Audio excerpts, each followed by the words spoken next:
परम पिता परमात्मा पूर्ण ब्रह्म सारी सृष्टि के रचनहार कबीर परमेश्वर जी की असीम रजा से आप सभी पुण्यात्माएं सत्संग सुन रहे हैं। मात पिता मिल जाएंगे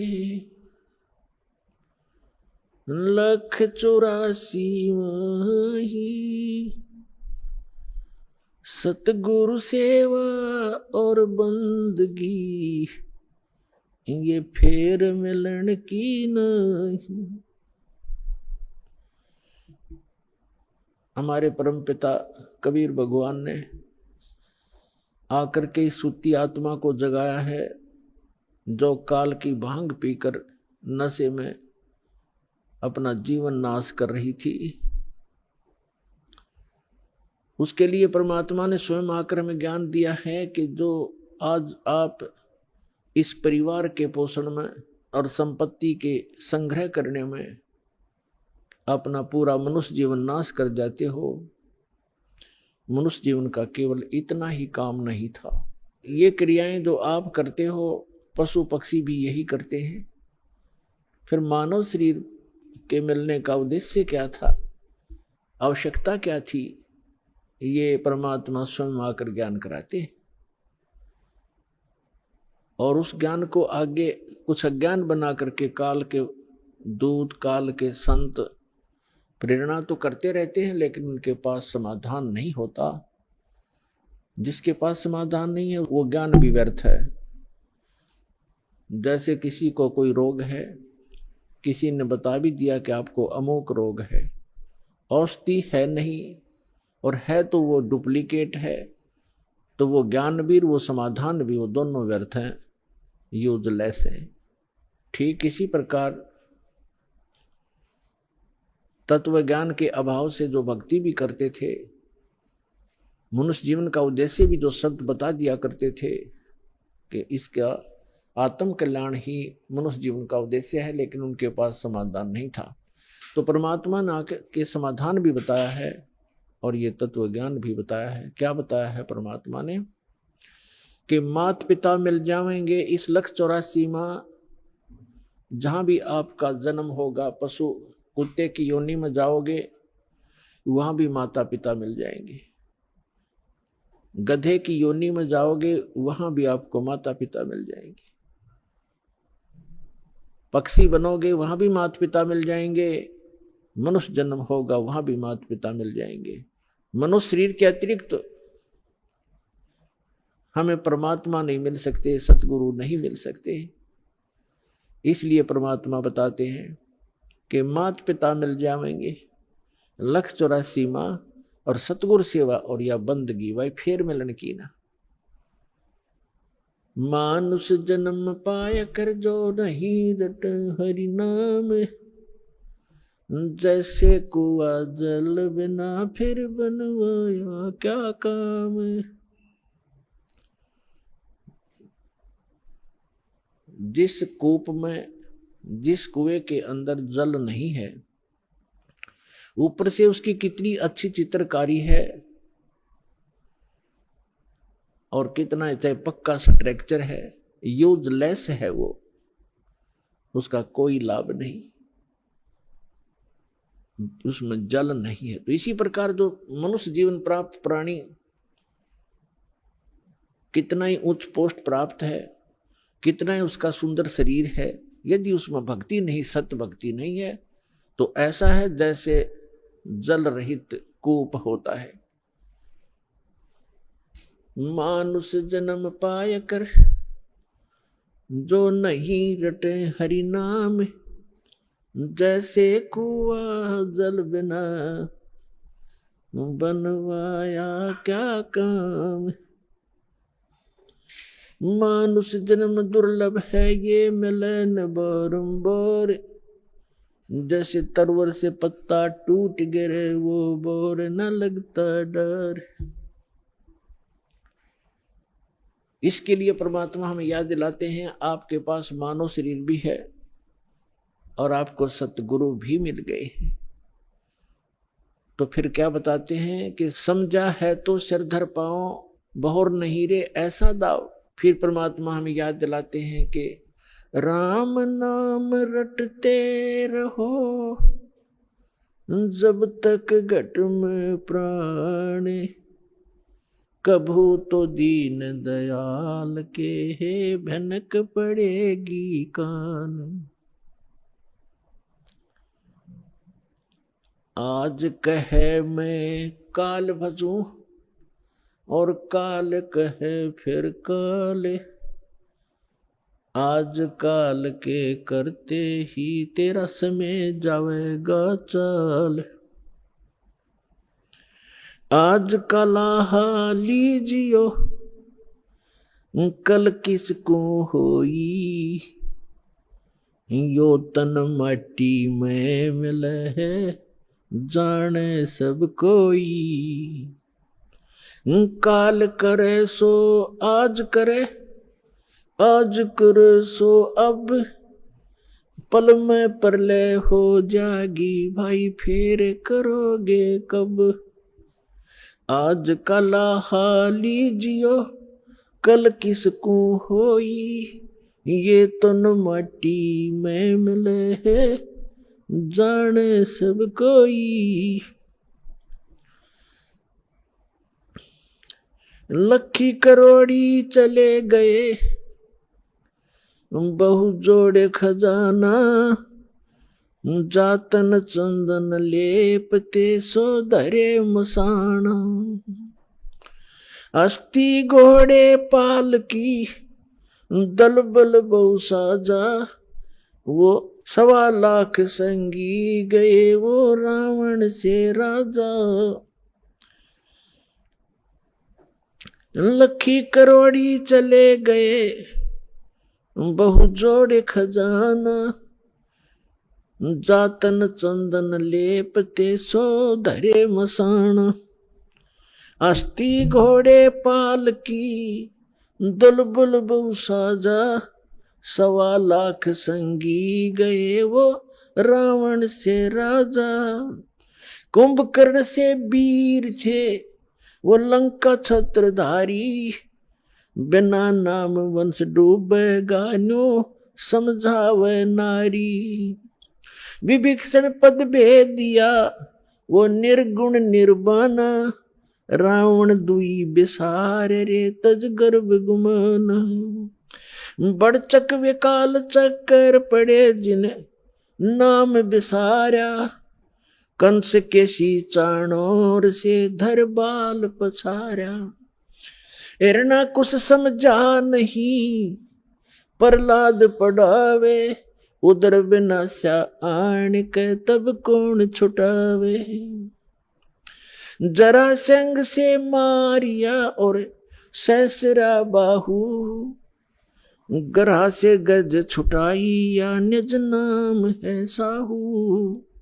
दुशासन पर ले गए वो 71 भाई, दुर्योधन की देह को तन गीद ना खाई। सूक्ष्म रूप धर कर कीनी कबीर सहाय, कृष्ण को तो महिमा दीनी है सतबाए। सूक्ष्म रूप धर कर कीनी कबीर सहाय, श्री कृष्ण को तो महिमा केवल दीनी है सतबाए। मोक्ष मुक्ति सतनाम से भजली जो सोई, अगम दीप सतलोक में तब बासा होई। 88 दीप में उत्पत्ति की खानी, दास गरीब सत भक्ति मिले तब सथिर होत प्राणी। पुण्यात्मा, सौभाग्य आपका, धन्य आपके माता पिता जिनसे जन्म हुआ, क्योंकि अच्छी संतान अच्छे ही माता पिता को प्राप्त होती है। अच्छी संतान वही है जो भगवान से डरने वाले, परमात्मा की तरफ में भटकने वाले और बुराई से डरने वाले होते हैं, वही अच्छी संतान होती है। और वो अच्छे माता पिता से उनका जन्म हुआ करता है। तो ऐसे संस्कार आपको जो प्राप्त हैं, ये बहुत ही कम चांस है इस मानव जीवन में। आप बालक को, आपको ज्ञान नहीं, ये दास इस मार्ग का मास्टर बना दिया कबीर भगवान ने। इस दास को मालूम है आपकी कितनी कीमत है, आप कितने पुण्यकर्मी प्राणी हैं, क्योंकि लाल को अपनी कीमत का स्वयं ज्ञान नहीं होता, जोर ही कीमत लगाता है। अब क्या बताते हैं परमात्मा कि आज का लाहा लीजियो कल किसको होई, और ये तन माटी में मिले जाने सब कोई। सबको मालूम है मरेंगे, पर एक सबसे बड़ी भूल हमारा ये लगी है कि अभी नहीं मरेंगे। कब मरेंगे? अप्रोक्सीमेट है, अप्रोक्सीमेशन है कि जैसे कोई 20-30 वर्ष का बच्चा है, बेटा है या बेटी है, वो तो स्वाभाविक निश्चिंत है कि अभी तो 100 वर्ष के आसपास मरते हैं, 80-70 वर्ष तो बहुत हो जाते हैं। और जो 50-40 के हो गए वो भी अभी सोच रहे हैं अभी नहीं मरेंगे क्योंकि उम्र बहुत है। और जो 70 और 80 के बीच में पहुंच गए वो भी अब ये सोच रहे हैं अभी नहीं मरेंगे। और जो 90 के आसपास हैं वो भी यही सोच कर जी रहे हैं अभी हो सकता है और 10-5 वर्ष और हो। लेकिन हम उसमें भूल जाते हैं 10 वर्ष के बालक, 2 वर्ष के बच्चे, गर्भ के अंदर भी 1 वर्ष का, 6 महीने के, 20 वर्ष के, 30 वर्ष के, कोई किसी कारण से 50 और 40 वर्ष के, ये सब मृत्यु को प्राप्त हो रहे हैं।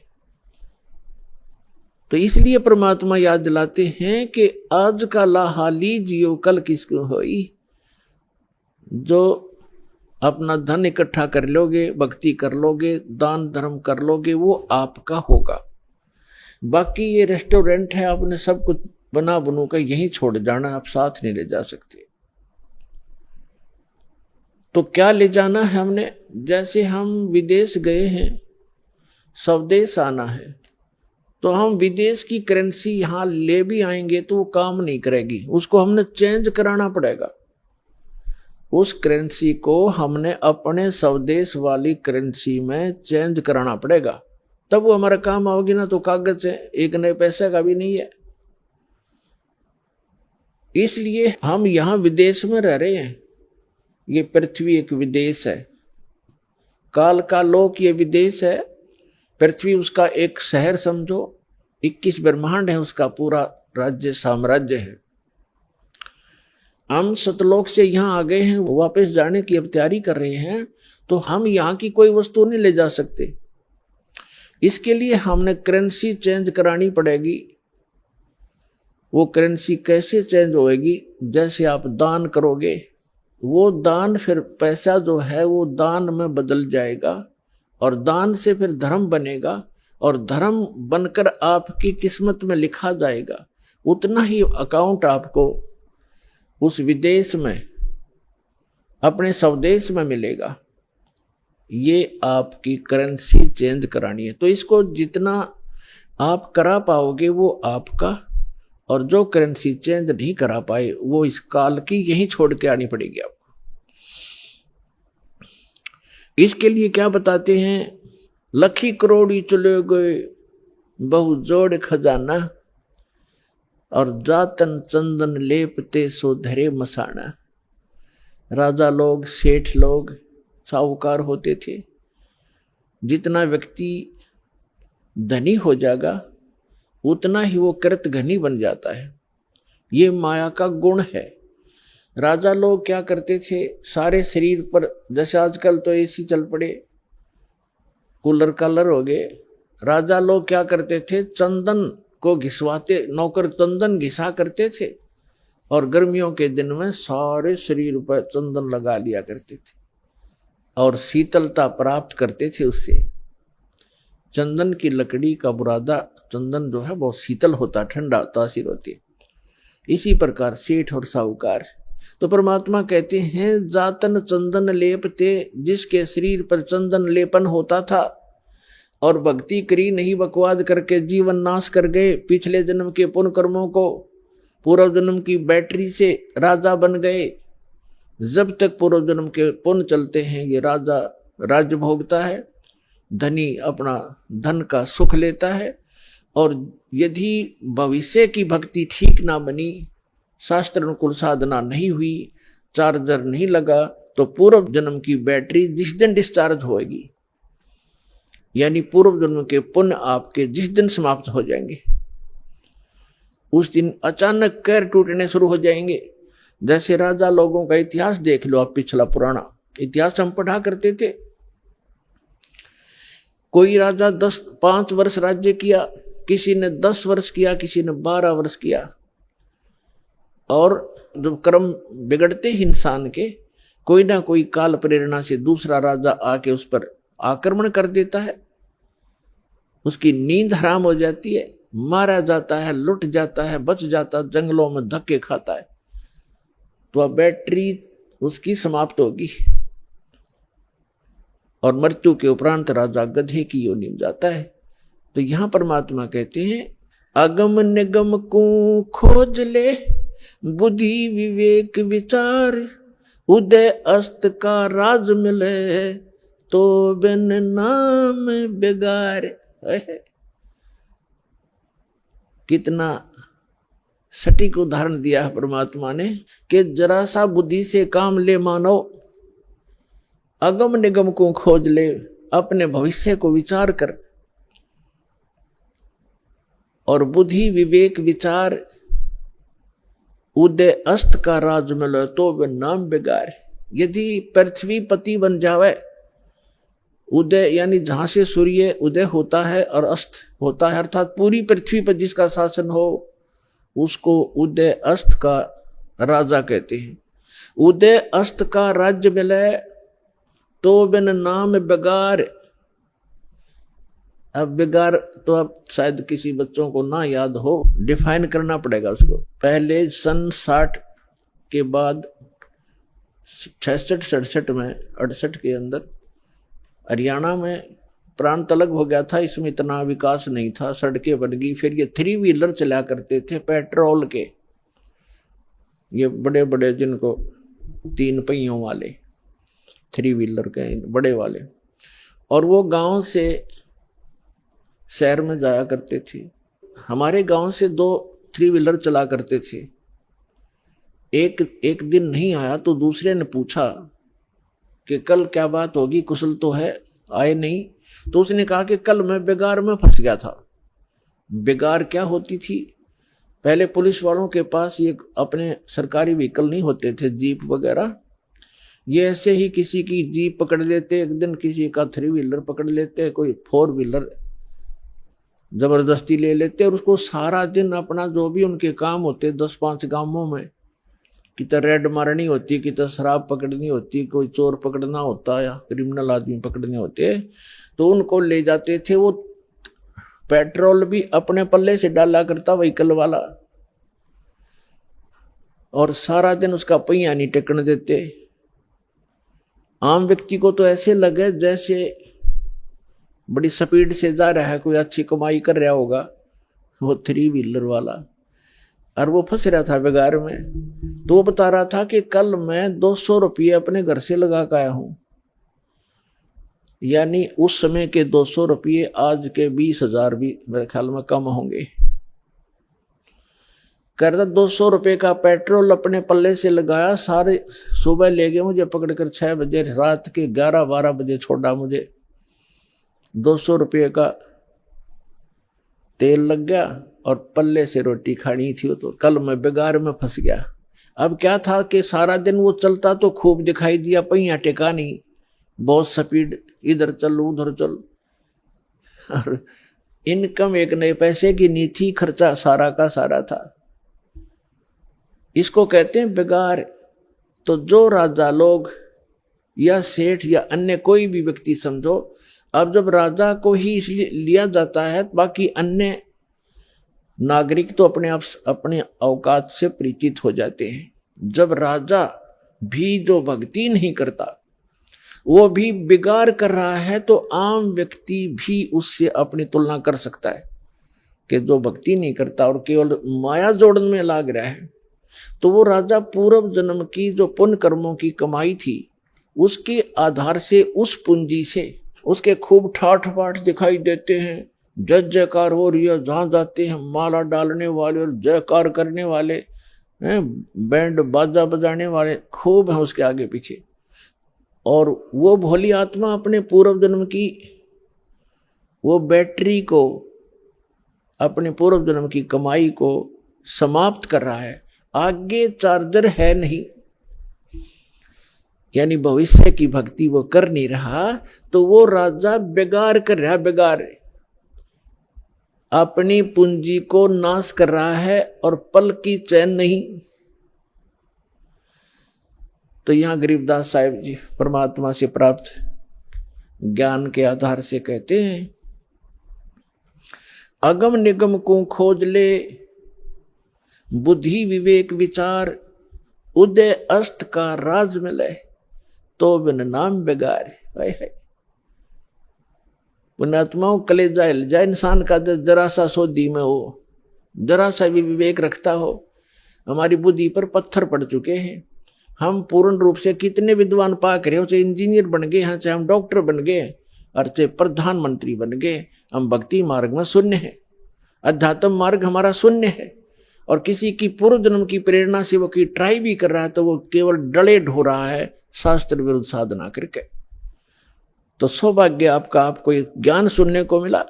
धन्यवाद करा करो उस परम पिता भगवान कबीर साहिब का कि ये ज्ञान आप तक पहुंच चुका है। इस दास को पता है, या मेरे साथ जब से लगे हैं आपके भाई बहन, कितना संघर्ष करके आप तक ये ज्ञान पहुंचाया। न ये काल के दूत, ये दुष्ट लोग इस ज्ञान को ऊपर नहीं आने दे रहे थे।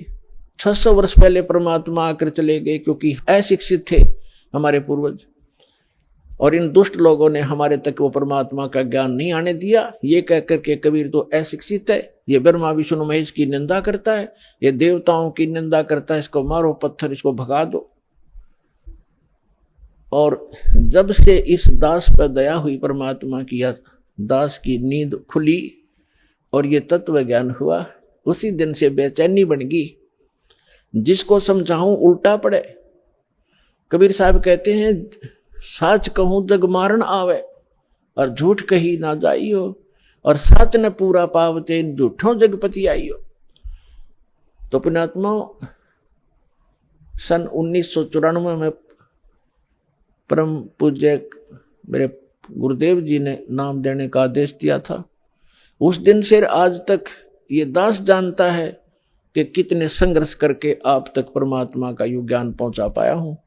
इन दुष्ट लोगों ने इतने बाधाएं की, जेल तक भेज दिया, झूठे केस बनाकर, झूठी अफवाहें फैलाकर। रामपाल गुंडा है, भुंडा है, नोना बताया 1 नंबर का आदमी है, और सारे विश्व के कल्याण के लिए प्रयत्नशील है।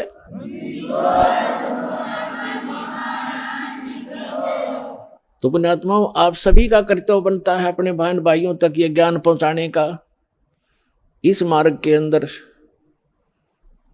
सबसे पहला आपको सहनशील बनना पड़ेगा, क्योंकि ये ऐसा ज्ञान है जो भी सुनता एक बार उसमें तूफान आता ही आता है।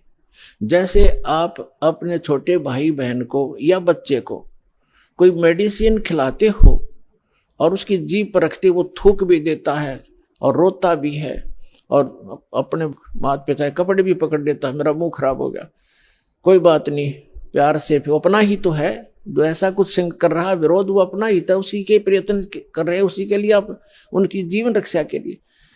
तो उसको फिर धीरे धीरे वो टैबलेट, इंजेक्शन वो लाने पड़ेंगे, उसको खिलाना ही पड़ेगा, तो तब जा करके वो स्वस्थ होगा। तो इसलिए प्रत्येक का कर्तव्य बनता है परमात्मा के इस मार्ग में सहयोग देने का। लेकिन इस मार्ग के अंदर हम भक्त हैं, भक्त का लड़ाई करना फर्ज नहीं होता। परमात्मा खुद आए थे और उनके साथ कितनी बदतमीजियां की थी, उस परमेश्वर कबीर जी ने किसी को बद्दुआ भी नहीं दी। ऐसे बदसलूक किए थे, कभी बताया करेंगे, क्योंकि पहले तो आपको ये ज्ञान समझाते हैं, वेद पुराण गीता से आपको परिचित कराते हैं, ताकि फिर आपकी बुद्धि ये स्वीकार कर ले वह कि कबीर इज गॉड। जिस दिन आपको यह समझ में आ जाएगा कबीर इज गॉड, वो धानक रूप रहा करतार, काशी वाला धानक, ये समर्थ शक्ति है तो है ही, लेकिन हमारी समझ में जिस दिन आ जाएगा, फिर उसके बाद परमात्मा की केवल वो महिमा सुनाया करेंगे। परमात्मा की अमर वाणी से आपकी आत्मा भी भोर हो जाया करेगी, आंखों से आंसू पड़ा करेंगे। और उसके बावजूद इतना कुछ तंग किया मालिक को, उनकी कथा कभी सुनते हैं, पढ़ते हैं, तो आंखों से आंसू नहीं रुकते, कलेजा फटने को हो जाता है। और एक सबसे बड़ी बात ये देखिए, उनको परमात्मा ने किसी को बद्दुआ तक नहीं दी, नहीं तो वो समर्थ हैं, 1 सेकंड में पृथ्वी को नाश कर दें, दूसरी सेकंड में एज इट इज धर दें। ये इतने सक्षम है कबीर भगवान। लेकिन उन्होंने उनको बद्दुआ नहीं दी, क्योंकि वो उनको मालूम था कि ये मेरे ही बच्चे हैं। इन्होंने भांग पी रखी है काल भगवान की, और इन दुष्ट लोगों ने मेरे बच्चों को बेरा विरोधी बना दिया काल के दूतों ने। और वो काल के दूत कौन है? वो गुरु पद पे, वो भी तो परमात्मा के बच्चे हैं। तो पुण्यात्मा, जब आपकी बुद्धि, आपका विचार सतर इतना ऊपर उठ जाएगा, तब हम आगे बढ़ पाएंगे। ना तो रोज की किसी गेल मरले लड़के ये तो तैयार बैठे हैं। तो हमने अपने मिशन को सफल भी करना है, अपने आप को बचा के भी रखना है, और परमात्मा के ज्ञान को उसके बच्चों तक पहुंचाना है। कहते आत्म प्राण उद्धार ही ऐसा धर्म नहीं, और जीव का उद्धार करा दे इससे बड़ा कोई पुण्य नहीं है।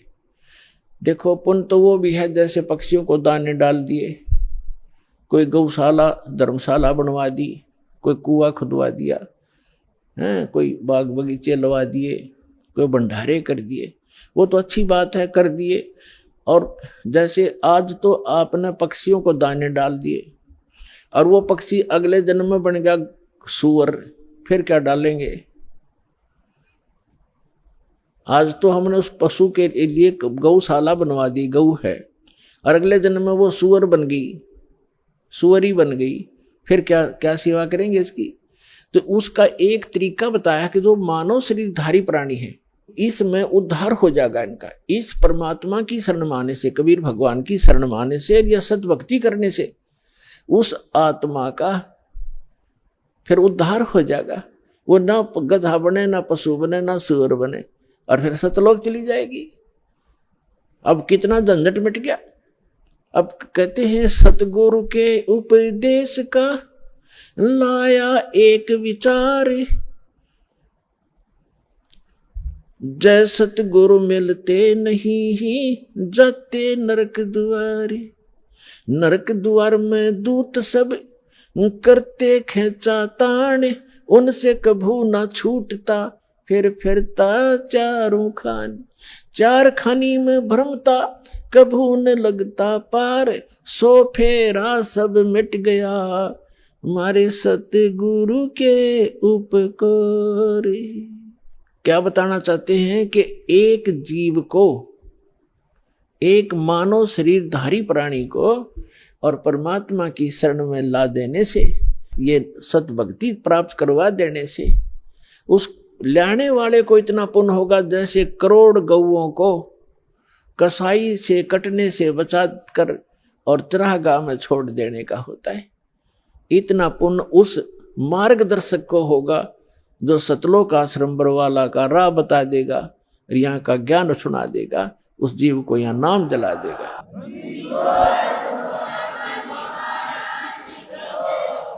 तो फिर उसके बाद कहते हैं उस भक्त का सारा बाईपास निकल गया, सतगुरु मिल गए, सतगुरु की उपदेश का लाया एक विचार, और जय सतगुरु मिलते नहीं हम जाते नरक द्वार। नरक द्वार में दूत सब फिर करते खेचा तान, उनसे कभू ना छूटता फिर फिरता चारों खान। चार खानी में भ्रमता और कभू न लगता पार, और सो फेरा सब मिट गया मेरे सतगुरु के उपकार। ओए अब ना वो पशु बने, ना पक्षी बने, और ना कोई और नरक में जावे। तो कितना बाईपास निकाल दिया परमात्मा की कृपा से, उस सच्चे नाम से वो कितना बाईपास निकल गया। तो इस प्रकार कहते हैं आत्म प्राण उद्धार ही ऐसा धर्म नहीं, और इससे बड़ा कोई पुण्य नहीं प्राणी को। पुण्य तो और भी है, लेकिन अगर आप परोपकार करना चाहते हैं, आपके दिल में दया है प्राणियों के प्रति, तो मानव शरीरधारी प्राणी को मनुष्य जीवन प्राप्त करवा दे। बुरा वो भी नहीं है, जैसे एक पक्षी है, अपने घर पर दाने डाल दो, कुत्ता आता है रोटी डाल दो, अपने ही घर पर डालो, कहीं विशेष स्थानों पर मत भटको, ये व्यर्थ है। और अतिथि आता उसको भोजन करवा दो, कोई भी मांगने वाला आता उसको पैसा मत दो। कई भक्त कहते हैं ये तो फिर हमारे दिल में दया खत्म हो जाएगी यदि हम भिखारी को पैसा नहीं देंगे।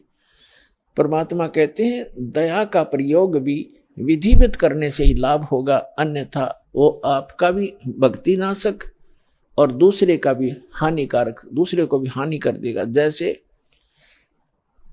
एक धनी व्यक्ति ने दया भाव से एक भिखारी को 100 रुपये दे दिए। अब वो भिखारी पहले प्रतिदिन एक पौवा पिया करता और घर में पी कर शराब तो झगड़ा ही करवाती है और कौन सा रामायण बचेगा वो। तो उस दिन उसने आधा पिया, आधा बोतल शराब पी गया, घर जाके लड़ाई कर दी, घरवाली और बच्चे खूब पीट दिए। वह उसकी पत्नी लेकर बच्चों को कुएं में गिर गई, सारे मर गए। अब उसके दान करने वाले दयालु ने उस भिखारी का कुणबा गानी करवा दी। तो ये दया भी खराब है, ऐसी दया नहीं करनी चाहिए।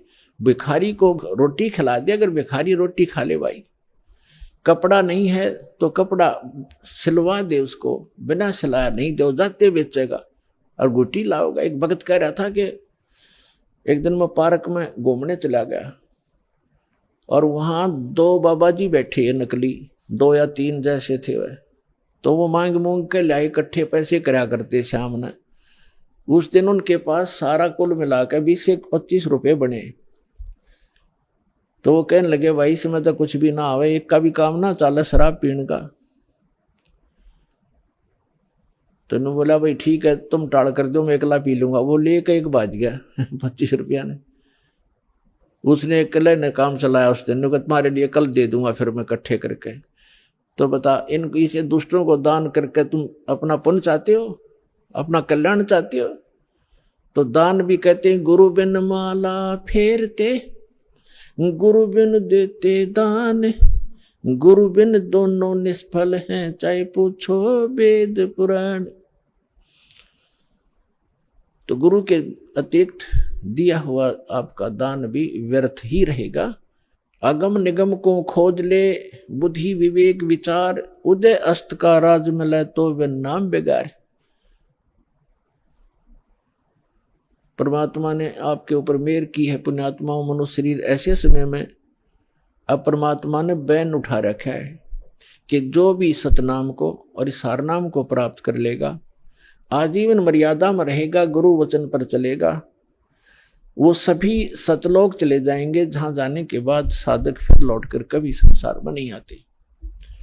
तो उसके लिए बताया है कि सतगुरु मिलना चाहिए, पूरा संत हो, सत भक्ति शास्त्र अनुकूल हो और भक्त भी कति डट के भक्ति करे, बुराई छोड़ दे। बीड़ी शराब मांस तमाकू आन उपासना रिश्वतखोरी चोरी जारी, ये सब बुराई है, इस भक्ति मार्ग में बाधक है। इनको त्याग कर ही हम परमात्मा प्राप्ति कर सकते हैं, मनुष्य जीवन को सफल कर सकते हैं। अब प्रसंग चल रहा है कि कल करे सो आज करो, आज करे सो अब, और पल में प्रलय हो जाएगी, भाई फिर करोगे कब। समझा है तो सिर दर पाओ, बहुर नहीं रे ऐसा दाव, आगे गए न बावड़े, रहते भी सब जा, और बिन साहिब की बंदगी कहीं ठोर ठिकाना ना। जो पहले चले गए, मृत्यु होगी, उन्होंने तो आके बताया नहीं हमारे साथ क्या बना, और शेष भी सब चले जाएंगे, ऐसे ही मृत्यु को प्राप्त हो जाएंगे। और परमात्मा ने आके बताया है कि वो जो भक्ति नहीं करते वो नरक में जाते हैं, सतगुरु नहीं मिलते, सच्चा संत नहीं मिलते, सतगुरु नहीं मिलते तो जाते नरक द्वार। जय सतगुरु मिलते नहीं, जाते नरक द्वार। है सतगुरु के उपदेश का लाया एक विचार, और जय सतगुरु मिलते नहीं, जाते नरक द्वार। नरक द्वार में दूत सब करते खेचा ताण, उनसे कभू ना छूटता फिर फिरता चारों खान। 4 खानी माने ये अंडरज जेरज उद्बुद, ये 4 प्रकार से जो उत्पत्ति प्राणियों की होती है, ये 84 लाख प्रकार के प्राणियों का जो जीवन होते हैं, इनको 4 खानी 4 विभागों में बांटा है, 4 डिवीजन बनाई है इनकी। और 4 खानी में भ्रमता कबू ना लगता पार, सो फेरा सब मिट गया मेरे सतगुरु के उपकार। अब फिर कहते हैं ऐसे सतगुरु की क्या महिमा करूं। सात समुद्र की मसी करूं, लेखनी करूं बन राय, धरती का कागज करूं, गुरु गुण लिखो न जाए। अपना आत्मा, आप तो बालक हो, आपको तो अपनी बनाई खीर मिल गई, ना धूम में माख फूटी और ना कोई आंच लगी। आपको तो परमात्मा ये बना के धर के गए थे, यो ज्ञान, तत्व ज्ञान। लेकिन इन काल के दूतों का ना तो गीता पढ़ने वालों को गीता समझ में आई, वेद पढ़ने वालों का वेद समझ में आए नहीं, पुराण पढ़ने वालों को पुराण समझ में आई नहीं, और कुरान पढ़ने वालों को कुरान समझ में आई नहीं, बाइबल पढ़ने वालों को बाइबल को का ज्ञान नहीं हुआ, और कबीर परमेश्वर की वाणी पढ़ने वाले इन कबीर पंथियों को परमेश्वर की वाणी का इनको समझ नहीं आया। तो ये परमात्मा आपको बना कर दरगे सारा ज्ञान है।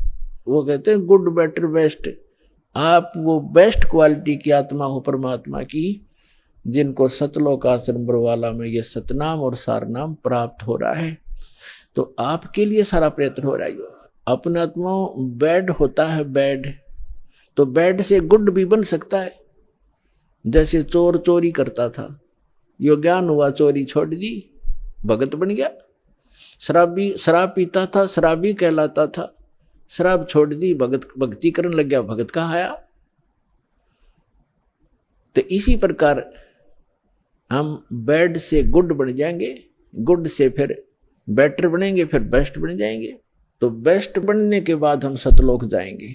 तो जिनको सतलोक आश्रम बरवाला प्राप्त हुआ, मर्यादा में रहे, सतभक्ति करते रहे, तो वो बेस्ट क्वालिटी की हंस आत्मा है भगवान की, और उन पर विशेष रजा है परमात्मा की। परमात्मा हमें आकर ज्ञान देते हैं, रह रहकर समझाने की चेष्टा करते हैं।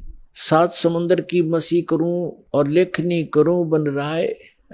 किसी भी एक मान ले पेड़ को काट कर रख लो और उसकी छोटी छोटी टहनी, बड़े तने सबको चीर चीर कर कलम बना कर रख दे, ढेर लाग जाएगा।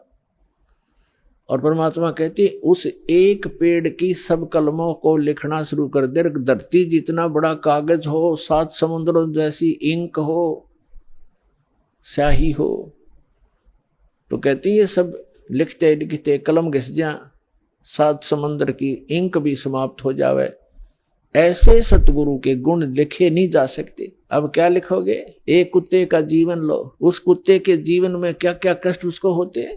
सारी रात तो भौंकता है, उसकी एक स्वभाव बना रखे, सारी रात भौंक के उसकी आंख कट्ठी हो जा, भूख लगे जोर की, और सुबह वो क्या करता है, किसी का दरवाजा खुलता है गली में, ऐसे देख देख कर सीधा भागता है किधर, रसोई से महक आ रही होती है उसको कोई बासी टुकड़े की, या वैसे ताजा बना रहे हो, तो दाव लगाकर रसोई में घुसने की चेष्टा करता है। अब रसोई में कौन घुसने दे उसके, या तो लठ मारेंगे या फेंक कर मारेंगे, कोई ना ठहरता है। एक घर में गया, उसका लठ लग गया, फिर ट्या ट्या करता हुआ दूसरे में गया, दूसरे में गया, दूसरे में उसका भाग, उसने कोई टूक मिला, फिर जूत मिला, और उसमें भी लठ लग गया, तो फिर भूख तो उसको लगी है, वो फिर कहाँ जाता है, बाहर खेतों जंगल में जहाँ लोग फ्रेश होकर आते हैं, वहां जा करके फिर वो गोबर खाता है। और पहले वो मनुष्य जीवन में प्लातून बना फिरा था, कहे से भी ना समझ में आवा कि ये दुख हो जाएगा आपके जीवन को। तो पुण्यात्मा सौभाग्य आपका, आपका बात समझ में आ गई कि जो संतों ने वचन बोले वो सारे सच्चे हैं और आपका कल्याण हो गया। तो इस प्रकार उन दुखों को याद करके और लिखा जाए। तब कहते हैं परमात्मा, सतगुरु के सजदा करूं ये कर्म छुटाए कोट, और जो ऐसे सतगुरु की निंदा करे फिर जम तोड़ेंगे ओठे। परमात्मा अपनी महिमा बताते हैं और अपने दास को जो भेजते हैं उसके बारे में बताना चाहते हैं कि सतगुरु के सजदा करूं, कुर्बान हो जाऊं उस संत के ऊपर जिसने कर्म छुटाए कोट। बीड़ी, शराब, मांस, तमाकू, भुक्की, सुल्फाब, गांजा, भांग और ये चोरी, जारी, बुराई, बकवास छुटवा दी, जो हम सने पड़े थे इन गंदों में, निर्मल किया और फिर सतनाम दिया। कहते हैं सतगुर के सजदा करो, ये कर्म छुटा एक कोट। और ऐसे संत की जो निंदा करे, कहते फिर जम तोड़ेंगे होठ। यम के दूत ऐसे मारेंगे लठ, होठों पर लगे चाहे सिर में लगे, वह आगा पीछा नहीं देखेंगे ऐसे व्यक्तियों के।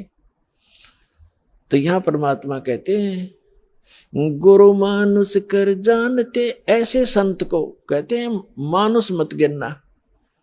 वैसे तो पुण्यात्माओं भगवान तो भगवान ही होता है, और वो भगवान वो परमात्मा स्वयं भी आते हैं एज ए गुरु एक लीला करने के लिए।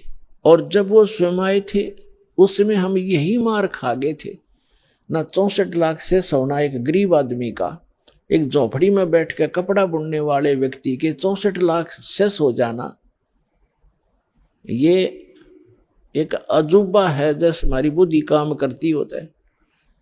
लेकिन उस समय परमात्मा जिसको भी नाम देते थे, आशीर्वाद देते थे, उनके दुख दूर हो जाते थे, भूत भाग जाते थे। कहते हैं सतगुरु दो चाव सो कर ही, 14 कोट दूत जम डर ही, ऊत भूत जम त्रास निवारे, और चित्रगुप्त के कागज पाड़े। ये समर्थ कबीर भगवान है। ये आपके ऊत भूत किसी प्रकार का भी आपके ऊपर 3 ताप का दुख हो, प्रेत बाधा हो, पितृ बाधा है या कोई जिंद बाधा है, अब प्रधानमंत्री के सामने फिर चोर कैसे रुकेंगे? उसके साथ तो बहुत घने बॉडीगार्ड होते हैं। तो जो भक्ति ना करके शरीर छोड़ के वो भगवान के चोर हैं। जिन हर की चोरी करी और गए राम गुण भूल, ते बिदना बागुल किए रहे उर्द मुख चूर। तो ये परमात्मा ऊत भूत जम त्रास निवार है। यम के दूत भी निकट नहीं आ सकते। कहते सतगुर सरना आए के। और धर्मराज डर कैसा? धर्मराज कहते ये नौकर हैं यम के दूत जो आकर सताते हैं, चाहे प्रधानमंत्री हो, मृत्यु के बाद बक्कल तार देंगे, पकड़ के ले जाएंगे, टीटीवी गले से पकड़ लेते हैं, बाजू पकड़ लेते हैं, घसीट कर ले जाते हैं। जिसके पास भक्ति धन नहीं उससे यम के दूत नहीं डरते। और समर्थ साथ नहीं है तो कबीर परमात्मा ये समर्थ भगवान है, अनंत कोट ब्रह्मांड के स्वामी है। तो यह बताते हैं सतगुरु की शरण में आकर फिर धर्मराज का भी डर नहीं, यम के दूत की तो बातें छोड़ो तुम। तो पुण्यात्मा उस झोपड़ी में बैठे व्यक्ति का और कपड़ा बुनने वाला और उसके 64 लाख से सो जाना, और हमारी समझ में नहीं आए कि ये भगवान है। गले नहीं उतरी कि यूं भगवान हो सकता है। और भगवान सिंगाड़ा होया करे, जिसका सींग सांग लग रहे हो या बंदूक बंदाख ले रखी हो। अरे जो दुख आप पर आपत्ति आई और दूर कर दी मालिक ने, और ऐसी भक्ति दी, आपका सारा सुख दे दिया। सब जो भी शरण में आए थे गिनती नहीं कर सकते इतने सुख दिए दाता ने। और लेकिन उन सिरफरों के बकाए हुए ये कह दिया करते नहीं, यो तो वैसे सिद्ध पुरुष है, कोई सिद्धि शादी जानता है, ये भगवान थोड़ा ही हो सकता है। हम मान्य करते भगवान श्री राम और श्री कृष्ण, जिसके हाथ में तीर, सुदर्शन चक्र, और हनुमान जी के पास गदा, और माता ले रही 8 हाथों में हथियार, तो हम इसे ईशान भगवान मानना थे। यह बुद्धि पर पत्थर पड़ रहे थे, इसी कारण से हम फेल रहे। तो हम उसी समय इसलिए मार खा गए कि हमने भगवान को भगवान नहीं माना।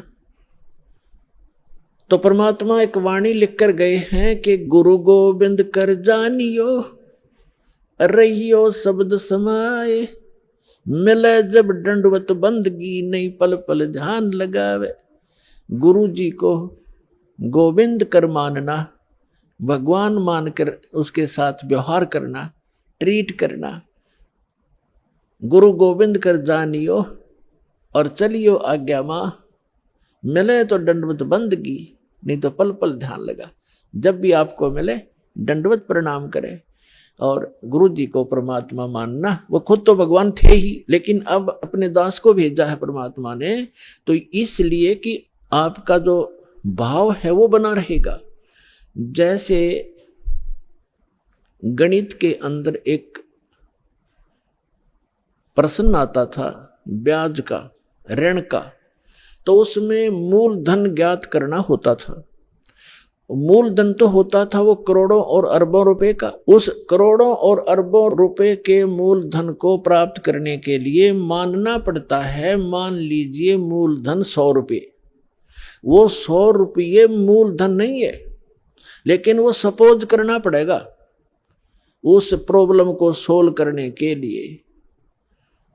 तो ये समझ लेना पुण्यात्माओं, परमात्मा की वाणी है कि गुरु गोविंद कर जानियो और रहियो आज्ञा माही, मिले तो दंडवत बंदगी नहीं पल पल ध्यान लगाए।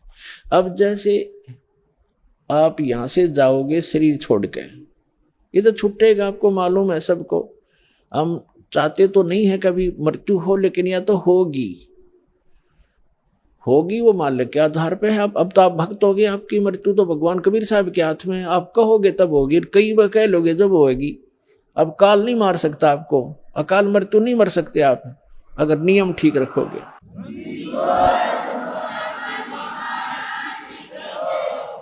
तो ये तो हमने यहां से जाना पड़ेगा। जब आप यहां शरीर छोड़कर जाओगे तो ऊपर जाकर के जहां भी आप देखोगे ये दास के रूप में वो कबीर परमेश्वर आपको खड़े दिखाई देंगे। और जो काल के दूत यहां संत आए हैं उनका रूप होगा, लेकिन काल उनके संत के रूप में खड़े दिखेंगे। तो वहां जिस गुरु की वो शरण में है तो वहां जाकर अपने गुरुजी के पास ही जाते हो, तो सीधे के अपने वो खड़े गुरुजी, तो अब उसके शेष सारे उस गुरु के पास, उसके शेष उस दूसरे गुरु के पास। तो वहां काल भी आता है जो उसने संत भेज रखा है इन जीवों का नाश करने के लिए, और परमात्मा आता स्वयं जिसने अपना संत भेज रखा है जीवों का विकास करने के लिए। तो इस दास के रूप में आपको वहां परमात्मा मिलेंगे। आपको एक और हिदायत दी जाती है कि जब आप गुरु जी के पास जाते हो, प्रणाम करते हो, तो उसमें एक अभ्यास बनाओ कि सतनाम का सुमन अवश्य करें। प्रथम नाम मिला है तो प्रथम का अवश्य करें। जैसे प्रणाम करते करते भी आप एक सांस का सेवन आसानी से कर सकते हो। और उससे क्या होगा, जैसे यहां तो आपका अभ्यास बना रहेगा, भक्ति तो करनी है, तो उससे क्या होगा, जैसे आप वहां जाओगे, एक तिरकुटी, एक इंटरनेशनल एयरपोर्ट समझ लो तिरकुटी, जब वहां पहुंचोगे तो वहां आपको परमात्मा मिलेंगे इस दास के रूप में। और वहां काल भी धोखा देने के लिए इस दास का रूप बना सकता है। तो उसमें आप जी ने सिमरन करना है सतनाम का, क्योंकि वहां जाएगा तो सतनाम ही होगा आपके पास, सारनाम तो होगा ही होगा, सतनाम भी होगा। तो सतनाम का और सारनाम का जाप करना है।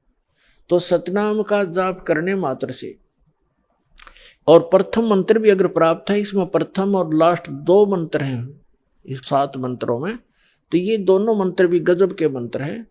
इनका भी जाप करने से क्या होगा, यदि सामने काल परमात्मा की बजाय स्वयं आकर के दास का रूप बनाकर खड़ा हो जाएगा, इस सिमरन से उसका तुरंत चेहरा बदल जाएगा, उसके ऊपर का आवरण हट जाएगा, उसकी वास्तविकता वो भूंडी शकल दिखाई देगी। फिर आप अपने आप दूर हो जाओगे, फिर इधर उधर देखोगे। अब थोड़ा सा एक प्रश्न सुनाते हैं आपको, क्योंकि सत्संग के अंदर बहुत से हिदायत देनी पड़ती है। तो ये सुमन करने से भी अगर शकल नहीं बदलती है तो आपके ओरिजिनल गुरुजी और ओरिजिनल गॉड है। एक समय एक चंद्र विजय नाम का राजा था, उसकी इंद्रमती नाम की एक रानी थी, और वो बहुत भक्तनी थी भगवान की। पिछले जन्म से, पिछले पुण्य से ही अच्छी आत्माएं राजा बनती हैं, रानी बनती हैं, और इतना सुख होकर के भी जो परमात्मा की तरफ में भगवान की भक्ति में लगे होते हैं वो पुण्यात्मा विशेष होती है। वो माई जो है उसने एक गुरु बना रखा था। उस गुरु जी ने बता रखा था कि भगवान विष्णु, भगवान शिव की भक्ति करनी चाहिए, श्री राम की भक्ति करनी चाहिए, 68 तीर्थों पे जाना चाहिए, 68 तीर्थ करना चाहिए, एकादशी का व्रत रखना चाहिए। अब जैसे एक नियम है, कहते हैं धन चाहे तो दान कर और मोक्ष चाहे भज राम। तो हमने यहाँ इस काल के लोक में रहना है तो धन भी चाहिएगा और राम भी प्राप्त करना है, तो हमने दान भी करना है और सच्चा नाम भी जपना है। अब उसके गुरुजी ने बता रखा था कि बेटी पिछले जन्म में तैने बहुत पुण्य कर रखे हैं, घने धर्म कर रखा है, जिस कारण से तू रानी बन गई। आगे ऐसी ही अच्छा जीवन प्राप्ति के लिए आप साधु संतों को भोजन कराया कर बेटा। वैसे तो आए अतिथि को भी भोजन करा दे, उसका भी पुण्य है, लेकिन भगत संत को भोजन कराने का न्यारा फल मिलता है। जैसे आपके पास पशु हैं, भैंस या गाय, एक भैंस या गाय है जो दूध देती है, और अन्य भी पशु हैं जो अभी दूध नहीं दे रहे, वो भी अपने पालने ही पड़ते। अब एक तो उस दूध ना दे रहे पशु को जो चारा दिया जाता है, आहार खिलाया जाता है, वो भी हमारा कर्तव्य बनता है। लेकिन जो दूध वाले को जो चारा चराया जाता है, बिनौले खल आदि हम डालते हैं, तो वो तुरंत लाभ दे देता है। सुबह अच्छा भोजन कराओगे, चारा चराओगे, तो शाम में दूध घना पाओगे उसके। तो इस प्रकार संत और भक्त होते हैं दूध वाले, और अन्य जो अतिथि आते हैं जो भक्त नहीं, भक्त है तो अच्छी बात है ना, तो वो भी एक कर्तव्य जानकर हमने उनको भी अवश्य भोजन कराना चाहिए, और आदर सत्कार आतिथ्य सत्कार से कराना चाहिए। लेकिन साधु संतों का भोजन कराया हुआ अत्यधिक लाभ देता है। अब साधु संत भक्त भले ही वो शास्त्र विरुद्ध साधना कर रहे हैं, लेकिन पूर्व जन्म के वो पुण्यकर्मी प्राणी हैं, वही भटक रहे होते हैं। कोई लाल पीले कपड़े पहनता है, कोई दाढ़ी बढ़ा लेता है, कोई मूंड मुंडा लेता है, कोई तिलक लगाता है, जैसा भी उसको मार्गदर्शक मिल गया, क्योंकि उसको परमात्मा चाहिए, चाहे किसी भी भेख बनाने से मिल जाए, वो परमात्मा की तरफ तड़फ रहा है। ऐसे कोई व्यक्ति को भोजन कराने से विशेष लाभ होता है, क्योंकि अब तो साधना ठीक है नहीं, लेकिन पूर्व जन्म की कमाई उसकी है, और वो भक्त भगवान का विशेष प्यारा होता है। चाहे आज वो किसी की पूजा कर रहा है, लेकिन वो भगवान कबीर साहब का ही बच्चा है। तो इसलिए ये एक नियम है। इस नियम के आधार से उस संत ने अपनी शिष्या इंद्रमती से कहा था कि बेटा साधु संतों को भोजन कराने से अगले जन्म में भी तू रानी बन जाएगी। अब इनको ज्ञान इतना ही था कि रानी बन जा, रानी कितनी बार बनेगी, फिर गद्दी भी तो बनेगी वो एक दिन। वो समस्या इनका समझ में नहीं आ रही थी, अकिया भी पड़े गले में। ठीक है, जितना उनको ज्ञान था उस रानी को ज्ञान उसने दे रखा था। अब वो अपने गुरु जी के बताए मार्ग पर कति दृढ़ थी। अब क्योंकि वो ऐसी पुण्यात्माएं कबीर साहब के बच्चे हैं, परमात्मा कहते हैं दो जन मेरी शरण है, ताका हूं मैं दास, और गेल गेल लाग गया फिरूं, साथ साथ फिरता रहता हूं जब तक धरती आकाश। आपको बहुत बार बताया, क्योंकि ये दातंग मार्ग है पुण्यात्माओं। आपने केवल कथाएं सुनी हैं, ये राम कृष्ण की, सुदामा और कृष्ण की, बेलनी और राम की, राम रावण की लड़ाई, महाभारत का युद्ध, ये भी एक इतिहास है, लेकिन ये अध्यात्म मार्ग नहीं था। अब ये है संपूर्ण अध्यात्म मार्ग ज्ञान, इसको बहुत प्रकार से समझाना पड़ता है। अब रानी ने जो भी गुरुजी ने बताया था उस पर दृढ़ होगी, और उसने ये सोचा कि भी साधु संतों को भोजन कराना अनिवार्य है। उसने एक अपना नियम बना लिया कि मुझे भूल ना पड़े, मैं प्रतिदिन संतों को, जितने भी आसपास संत हैं, 2, 4, 10, कम से कम एक को तो भोजन करा कर ही मैं प्रतिदिन आहार किया करूंगी। तो उसने अपने नौकरों से बोल दिया कि आसपास जो भी जंगल में कोई साधु संत हो, उनको प्रार्थना करके आओ कि डेली यहाँ भोजन करके जाएं, और जो यहाँ नहीं आ सकते उनको वहां पहुंचा कर आओ। अपने हाथों रोटी बनाती रानी होकर, चाहे 10 संत आते, चाहे 5 आते, चाहे 20 आते। तो ये सिलसिला शुरू था। एक बार क्या हुआ कि कुंभ के मेले का कोई ऐसा संस्कार हो गया। कुंभ के मेले पर हरिद्वार में चले गए सभी साधु संत पर भी लेने के लिए, और पैदल आना जाना होता था, तो 10-15 दिन का प्रोग्राम उनका बनता ही बनता था। कोई भी संत उस क्षेत्र में रहा नहीं। अब रानी को पता चला कि साधु आए नहीं, पता करके आओ। पता करके आए, साधु नहीं थे, कोई है नहीं, सब चले गए, सबकी झोपड़ी खाली पड़ी है। पता चला कि वो तो तीर्थ भ्रमण पर चले गए। तो रानी ने प्रण कर रखा था, प्रतिज्ञा कर रखी थी कि जब तक खाना खिला लूंगी संत को, मैं आहार नहीं करूंगी। 1 दिन बीत गया, 2 दिन बीत गया, रानी थी भूखी गड़ी, रही नहीं थी। 3रे दिन तो वह कति आंखें बंद करने लगी, अब मरूंगी। उसके पति ने भी समझाई, तो क्यों अपना जीवन नाश करे, खा ले 2 रोटी। वो साधु आओ फिर जमा दिए कि बिजली गिर गई, पर ने बोली नहीं, मर जाएंगी पर मैं भोजन नहीं खाऊं। अब उस पर दुख देखा नहीं जाता, उस परम पिता पे। द्वापर के अंदर परमात्मा करुणा में नाम से आए हुए थे, यही कबीर भगवान, वो समर्थ परमात्मा, अमर पुरुष। चारों युग में आते हैं परमात्मा। कहते हैं सतयुग में सत सुकृत कै टेरा, त्रेता नाम मुनिंदर मेरा, द्वापर में करुणा में कहाया, और कलियुग नाम कबीर धराया। चारों युग में आया हूं मैं, परमात्मा कहा करते।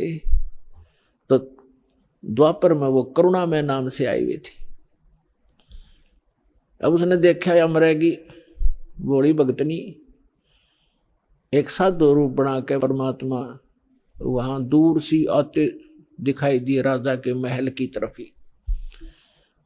रानी ने कहा अपनी नौकरानी से कि बांदी है दासी, यदि तू अपनी रानी का जीवन चाहती है तो देख ले, कोई साधु संत तुझे दिखाई दे जा, नहीं तो आज शाम तक तेरी रानी प्राण छोड़ देगी।